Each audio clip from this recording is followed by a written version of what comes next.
এদেশের কৃষক এবং কৃষি সমাজ উন্নত শিখরে চলে যায়।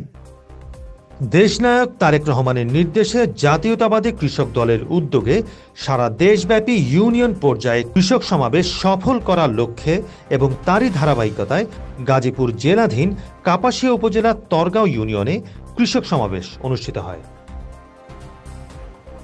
গত 15 বছরে এই হাসিনা, খুনি হাসিনা, ভুরচুর হাসিনা, ফ্যাসিস্ট হাসিনা এই কৃষকদেরকে একেবারে মারার উপরে খাড়ার ঘা দিয়ে ডিজেল, সার, কীটনাশক ওষুধ, বিদ্যুতের মূল্য একবারে হাতের নাগালের বাইরে, মানে এমন বাইরে নিয়েছে।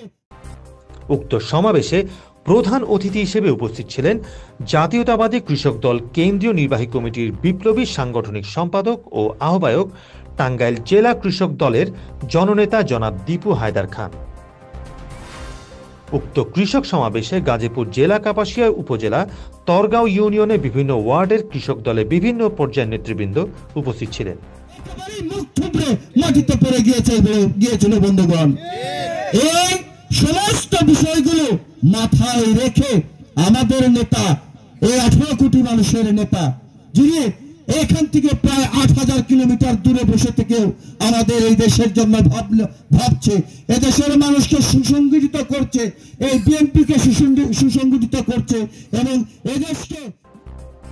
উক্ত কৃষক সমাবেশে প্রধান অতিথি জনাব দীপু হায়দার খান উপস্থিত কৃষকদের মুখে তাদের সকল সমস্যার কথা শুনেন এবং তাদের এই কথাগুলো দেশনায়ক জনাব তারেক রহমানের নিকট পৌঁছে দেবেন বলেও আশাবাদ ব্যক্ত করেন।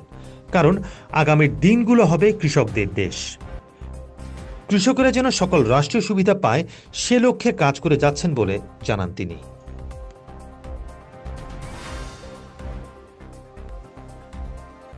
মির্জাপুর থেকে শাকিল শিকদারের রিপোর্ট।